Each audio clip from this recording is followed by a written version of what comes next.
Good morning friends, ETF business school में आपका बहुत बहुत स्वागत करते हैं। आज हम आपको एक सुपर ईटीएफ के बारे में बताना चाहते हैं। मॉन 100, मोतीलाल ओसवाल नास्डैक 100। ये एक सुपर ईटीएफ है। हम इसे सुपर ईटीएफ कैसे कह सकते हैं? देखिए, आइए चलते हैं इसके चार्ट में।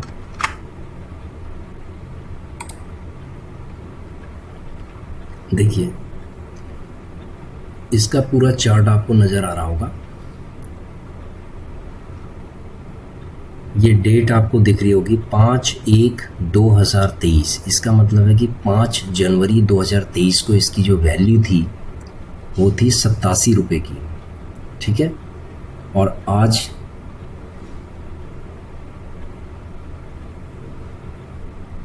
यानी कि कुछ दिन पहले 25 अगस्त 2023 को इसकी वैल्यू थी लगभग 123 रुपये।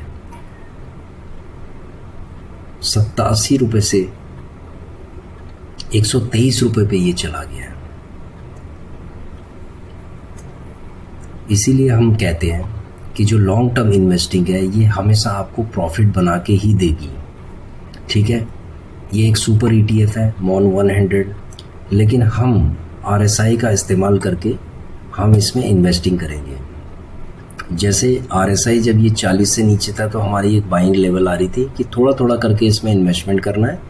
देखो, आपको हमेशा अपने फंड को कम से कम 3 से 5 पार्ट में डिवाइड करना है। अगर आप 50,000 का इन्वेस्टमेंट करना चाहते हैं तो इसको 3 पार्ट में आप डिवाइड कर दीजिए। जैसे 15, 15, 20, 15 दूनी 30 और 20 50 हो गया। अगर आप इसको 3 पार्ट में डिवाइड करेंगे तो आपका ये कंपाउंडिंग होगा और आपको अच्छे रिजल्ट मिलेंगे। तो जैसे अगर हम इस पे इन्वेस्टमेंट अगर करना चाहते हैं तो हमें इसे 118 पॉइंट समथिंग पे लेना था, यानी 119 पे इसको लेना था। 119 पे लेने के बाद हमें इसको 119.50 पे लेना था और उसके बाद हमें इसको 117 पे हमें इसको जीटीटी ऑर्डर लगाना है। तो इस तरीके से हम क्या है कि इसके अंदर इन्वेस्टिंग करेंगे 3 लेवल पे, या फिर आप 5 पे भी कर सकते हैं, 4 पे भी कर सकते हैं। ये डिपेंड करता है आपके रिस्क एपिटाइट के ऊपर। अब इसके अंदर देखो, हम मोतीलाल ओसवाल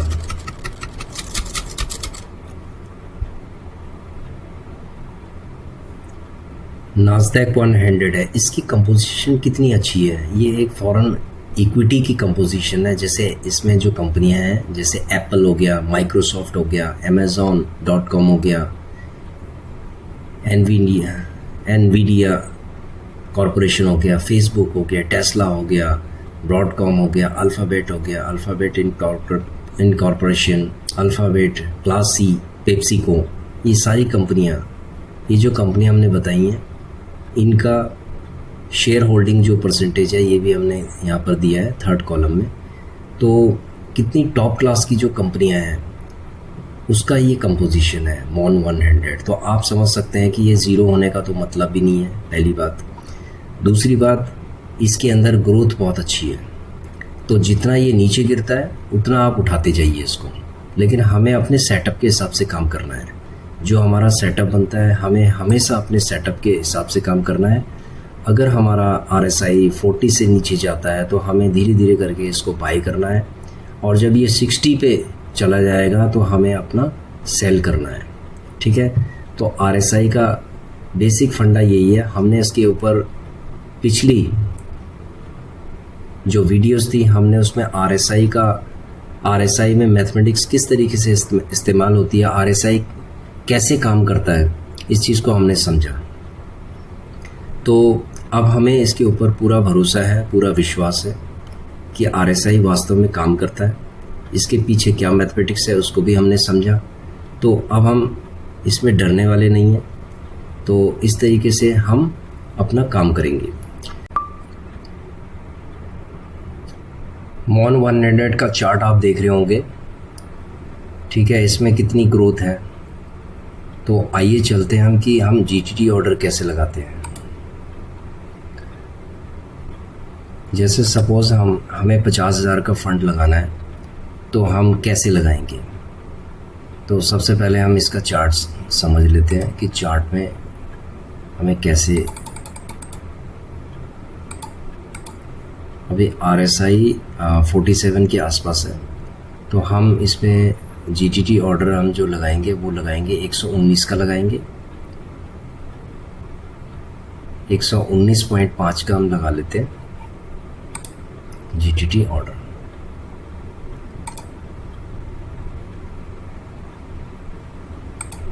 ये हम जीटीटी ऑर्डर लगा रहे हैं 119.5 का हमने लगाया।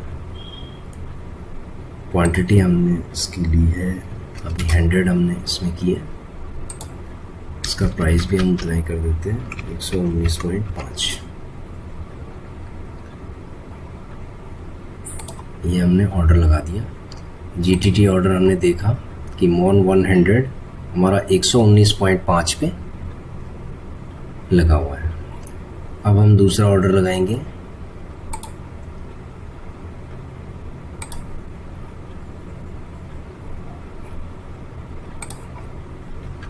119 पे। 119 पे हमने लगाया 150 क्वांटिटी।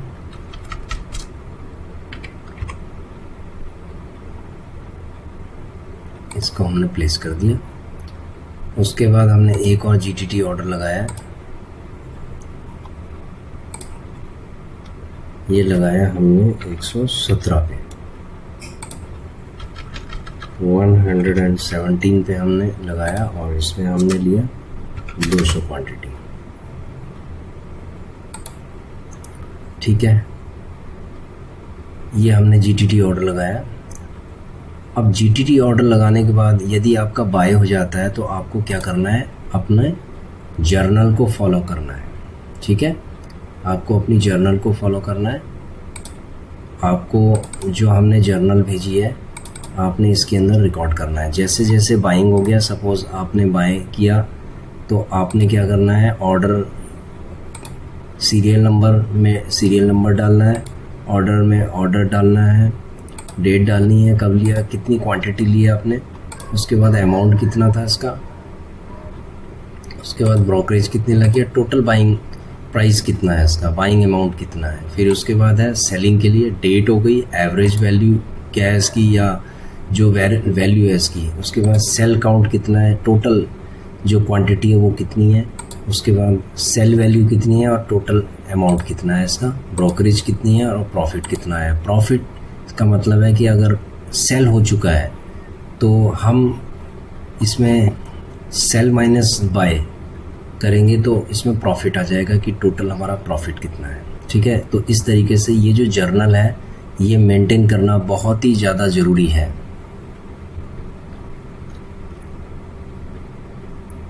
देखो कई बार क्या होता है कि आप बाय सेल कर रहे हैं, ठीक है, प्रॉफिट भी कमा रहे हैं, लेकिन क्या होता है आप जर्नल में एंट्री नहीं कर रहे हैं तो होगा क्या कि 1 महीने बाद आपको समझ में नहीं आएगा कि आपने क्या किया था। आप उसके ऊपर रिसर्च नहीं कर सकते कि आपने कौन से डेट पे आपने लिया था।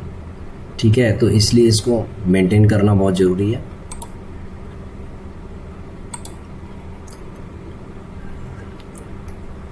आज के लिए इतना काफ़ी है। Thank you friends, please share, like and subscribe our channel. Thank you very much.